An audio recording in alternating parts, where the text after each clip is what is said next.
what if the silence is the message? Not distance, not confusion, not him needing space. A message. Because not all silence is peaceful. Some silence is designed, measured, timed, delivered right after you upset him, questioned him, set a boundary, or simply didn't do what he wanted. And that changes everything. Most people think silent treatment is just emotional immaturity, but that's incomplete. When it's done on purpose, it's not just avoidance. It's punishment without evidence, control without words, a way to make you feel the weight of his displeasure without him ever having to say what he's doing. That's why it feels so destabilizing. You can't argue with silence. You can't defend yourself against silence. You can only sit in it and wonder what you did wrong. And that's exactly why it works. The first sign is the timing. Healthy silence usually comes with context. I need a little time. I'm upset. I'll talk later. Even if it's brief, there's clarity. Punishing silence is different. It arrives right after a moment that challenged his ego. Maybe you disagreed with him. Maybe you didn't reply fast enough. Maybe you told him no. Maybe you called out something that felt off. And then, suddenly, he disappears. Not because he's overwhelmed, because he wants the emotional temperature to drop around him, while yours rises around him. That timing matters. When silence consistently shows up after you assert yourself, it stops looking like space and starts looking like strategy. The second sign is that he stays active everywhere except with you. This one is subtle and brutal. He's not unavailable, he's selective.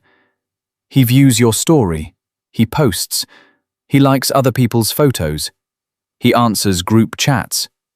He goes about his day with full digital visibility, just not with you. That's not silence born from emotional shutdown. That's silence with an audience. He wants you to see that he could respond.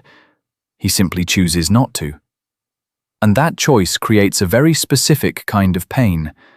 Not uncertainty about whether he can talk, certainty that he won't. That's the point. Because deliberate silence is rarely about needing peace. It's about making you feel your lack of access to him. The third sign is that the silence ends the moment you fold. Notice the pattern. You apologize first, he returns. You double text, he returns. You become softer, smaller, more accommodating.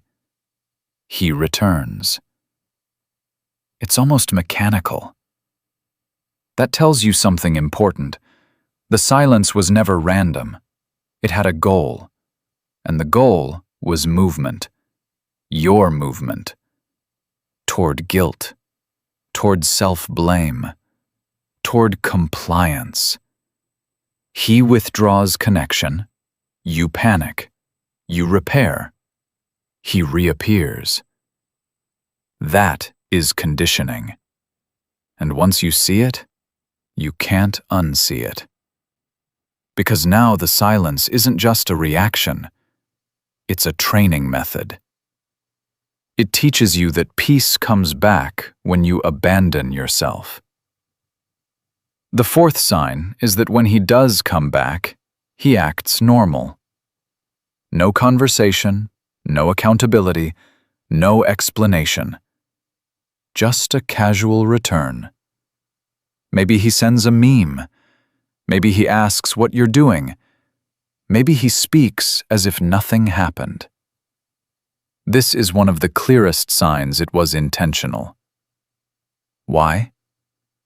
Because a person who truly needed space usually comes back with some trace of the truth. Even awkwardly, even imperfectly, there's at least some acknowledgement that distance happened.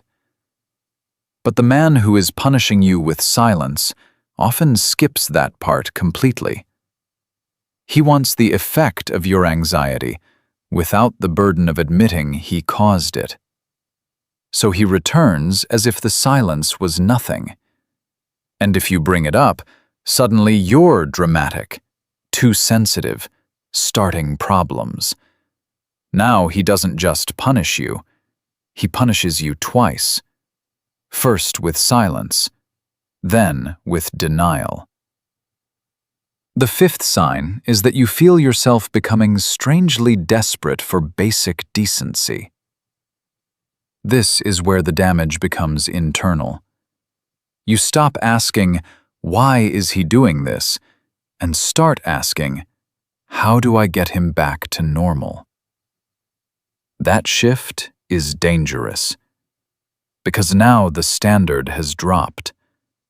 You're no longer asking for honesty, repair, or maturity. You're just begging internally for a reply, a sign, a crumb. And when a human being has the power to make you grateful for the bare minimum, the dynamic is already tilted. That's how silence becomes control. Not because he says, "Obey me," but because your nervous system learns that his attention is relief. And relief can become addictive, especially when it comes after tension he created. The sixth sign is the emotional confusion after he returns. This is the part people miss. If someone simply needed space, their return usually feels grounding. Maybe the issue isn't solved yet, but the energy is cleaner, more stable, more open. But when the silence was used as punishment, his return often leaves you feeling off. Relieved, yes, but also cautious. Guarded, hyper-aware. You feel like you've just passed a test you didn't know you were taking, and now you're afraid to trigger the next round. That fear is the real evidence, because punishment changes behavior. That's what it's for. If his silence makes you edit yourself, mute yourself, over-explain yourself, or walk on eggshells, then whether he admits it or not, the silence is doing exactly what punishment is designed to do. Now here's the part most people get wrong. They think the biggest problem is that he stops talking. It's not. The biggest problem is that you start performing. You become more agreeable, more careful, more eager to smooth things over. You start managing his moods so you don't lose access to warmth. That is the hidden cost. His silence is not just trying to hurt you in the moment. It's trying to reshape you over time into someone easier to control. And the most dangerous part is how easy it is to romanticize it.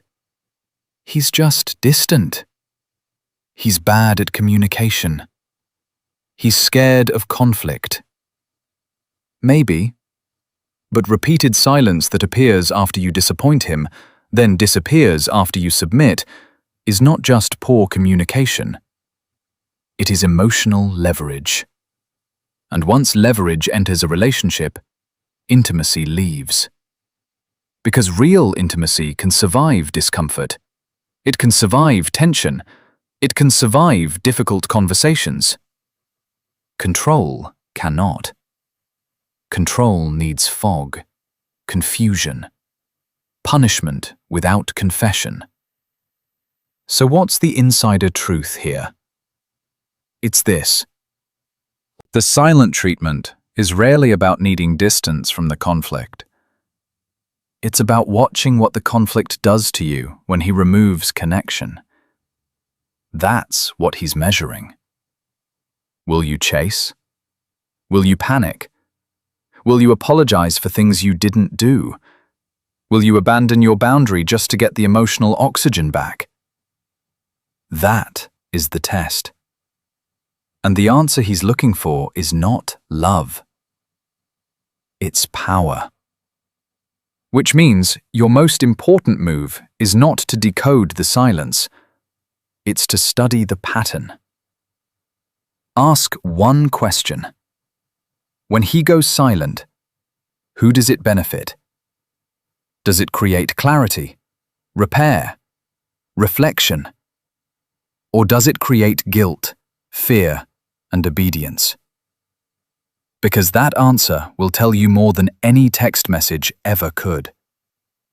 And if you realize the silence is intentional, don't rush to fill it. Don't beg for normal. Don't write a 5-paragraph defense of your character. Meet manipulation with stillness. Not coldness, not games. Stillness. One calm response is enough.